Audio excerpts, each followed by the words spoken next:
फिर्यादी सुमित कुमार राजेश कुमार चव्हाण व 41 वर्ष यांनी फिर्याद दिली की इसम नामे आयुष रमेशचंद्र अग्रवाल वय 44 वर्ष राहणार महालक्ष्मीनगर हुडकेश्वर याने आपल्या सनातनी शेर नावाच्या फेसबुक आयडीवरून दिनांक 7 एप्रिल 2026 रोजी एक व्हिडिओ अपलोड केला होता, ज्यामध्ये त्यांनी केंद्रीय मंत्री माननीय श्री नितीन गडकरी साहेबांच्या परिवाराला जीवे ठार मारण्याची धमकी दिली होती।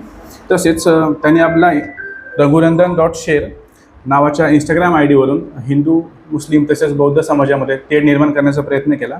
अशा फिर्यादीवरून पोलिसांनी धंतोली येथे अपराध क्रमांक 85/26 कलम 196(1) अ ब 351(2), 351(3), 352, 353(2), 356 भारतीय न्याय संहिता अन्वये गुन्हा दाखल करण्यात आलेला आहे। तसेच पुढील तपास सुरू आहे। सदर आरोपीला अटक करण्यात आलेली असून तपास प्रक्रिया चालू आहे। माननीय न्यायालयाने सदर आरोपीचा 2 दिवस PCR मंजूर केलेला आहे आणि वरिष्ठांच्या मार्गदर्शनाखाली पुढील तपास सुरू आहे।